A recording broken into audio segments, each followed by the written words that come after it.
Aujourd'hui, je te pose la question, est-ce que tu fuis l'appel de Dieu?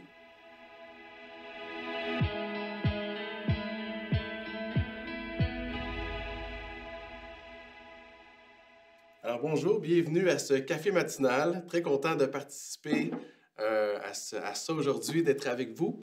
Et aujourd'hui, le point de départ se retrouve dans le livre de Jonas. Jonas, c'est un livre qui est bien connu dans la Bible, surtout pour cette histoire qu'on a entendu parler depuis qu'on est tout petit de Jonas dans le ventre du poisson ou de la baleine. Donc, c'est un livre qui est formidable, que je t'invite à lire cette semaine.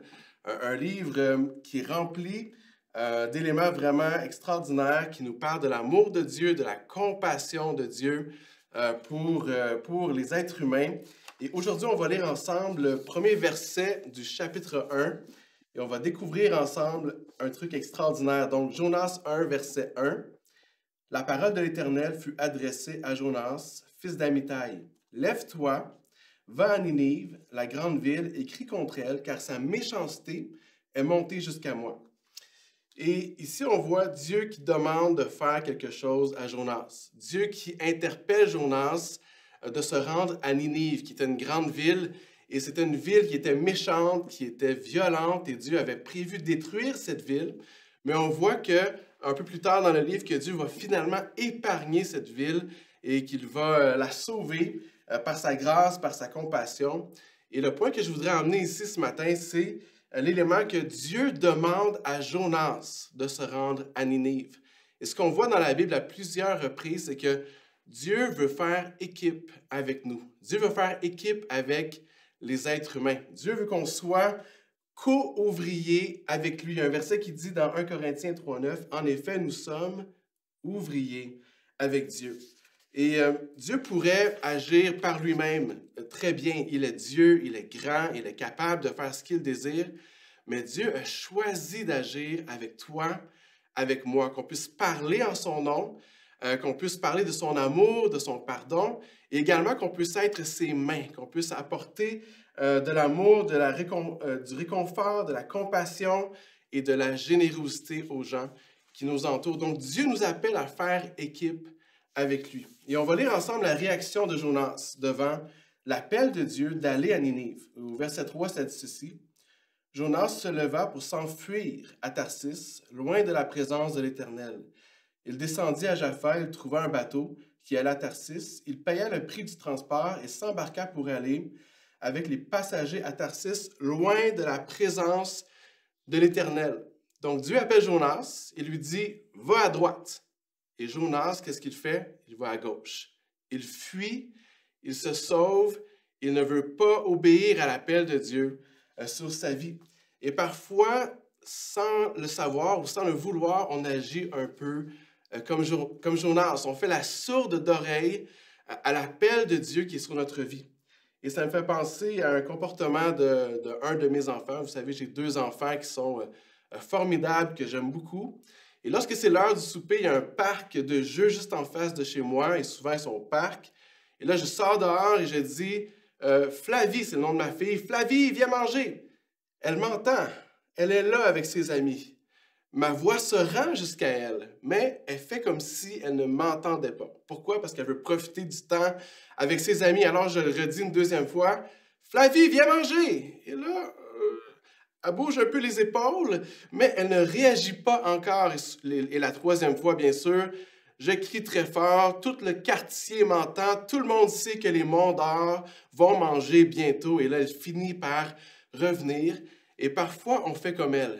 Dieu nous appelle, Dieu nous invite à le servir, à servir notre prochain, et on fait la sourde d'oreille. On n'écoute pas ce que Dieu nous demande, et ça prend du temps avant qu'on obéisse à ce que Dieu demande de nous. Vous savez, il manque gravement d'ouvriers dans le royaume de Dieu. Il manque énormément de personnes qui répondent à l'appel de Dieu. C'est pas parce que Dieu appelle pas les gens, mais c'est parce que plusieurs d'entre nous, malheureusement, on agit comme Jonas et on se sauve ou on fuit l'appel de Dieu. Et mon invitation pour toi aujourd'hui, pour moi, c'est qu'on puisse arrêter de fuir et qu'on puisse répondre au Seigneur et dire « Me voici, Seigneur, je suis disponible. » Et je vais vous parler rapidement de faire attention à quelques pièges qui pourraient nous éloigner de l'appel de Dieu. Le premier piège à faire très attention, c'est le piège de la vie routinière. La vie routinière, c'est je me lève le matin, je fais ma routine et là, je pars pour ma journée. Donc, je travaille, je vais à l'école, je fais ce que j'ai à faire et ensuite, je reviens. C'est la routine du soir. J'écoute peut-être la télévision et je vais me coucher, je vais dormir. Et là, on répète cette vie-là jour après jour. Et j'aimerais te dire que pour répondre à l'appel de Dieu, Dieu veut te sortir, te déranger, te sortir de ta routine afin d'obéir à son appel. Et ça me fait penser quand j'ai commencé à travailler ici même à l'Église Nouvelle Vie. J'étais un jeune pasteur, début vingtaine, et je travaillais fort, fringant. Et lorsque je revenais chez moi à Longueuil, dans mon petit appartement, dans un sous-sol, j'avais un voisin qui me disait cette fameuse phrase qui était « Hey David », et ça voulait dire « Viens donc jaser, viens donc parler, prends quelques minutes pour parler avec moi ». Et des fois, j'étais fatigué de ma journée, j'avais le goût de faire ma routine, de faire ma vie. Et là, je m'arrêtais avec lui. Je prenais le temps avec lui, le temps de l'écouter, le temps de parler de Jésus aussi avec lui. Et pour obéir à l'appel de Dieu, il fallait que Dieu me sorte de ma routine pour prendre le temps avec mon précieux voisin. Un autre piège, c'est le piège de la vie égocentrique. Une vie où tout est toujours tourné vers moi-même, ma maison, ma famille, mon travail, mes études, ma future retraite, mon argent, mes biens, mes hobbies, mes passions, mes sports, toujours tourné vers soi-même. Et encore une fois, Dieu veut nous sortir d'une vie où on est tourné vers soi-même afin d'aller vers les autres, afin de servir Dieu, de servir les gens qui nous entourent. Un troisième piège auquel il faut faire attention, c'est le piège du mauvais focus. C'est-à-dire, Dieu te demande de faire une chose, Dieu t'invite à servir, à bénir, à aimer, à faire une chose, mais toi, tu es occupé à faire autre chose. Donc, ton focus n'est pas à la bonne place. Et ça me fait penser à mon autre enfant, qui s'appelle Élisée, que j'aime vraiment énormément, qui est formidable. Et si je dis à Élisée, je vais lui dire quelque chose de très compliqué comme « Élisée, va brosser tes dents et va te coucher. » Vous êtes d'accord? Va dormir. Donc, je sais que c'est une phrase très compliquée pour un enfant de 8 ans. Et Élisée va marcher dans cette direction-là, mais ça se peut qu'en chemin vers la brosse à dents, qu'il y ait quelques Legos par terre et que ça lui donne envie de jouer aux Legos. Et là, il va perdre la mission que son père lui a confiée, qui est une mission très complexe, d'aller brosser ses dents et d'aller dormir, pour jouer aux Legos. Et parfois, on est comme mon fils, qui est extraordinaire, que j'aime à la folie, mais ce petit garçon-là, parfois, il peut être distrait un peu, ça lui arrive. Donc, on est comme lui parfois. Dieu nous demande de faire quelque chose, mais notre focus va ailleurs. On perd la focalisation pour faire autre chose. Et qu'on puisse apprendre justement à écouter, recevoir l'appel de Dieu et nous engager dans cet appel, de marcher dans cet appel. Parfois, Dieu nous appelle vraiment à bénir, à aimer, à avoir des paroles de vie, et on peut perdre le focus en perdant du temps à débattre, par exemple, avec des gens sur les médias sociaux. Donc, qu'on puisse avoir un focus et servir Dieu là où il nous appelle. Et le dernier élément qui peut être un piège pour répondre à l'appel de Dieu, c'est le piège de l'amertume et du refus de pardonner.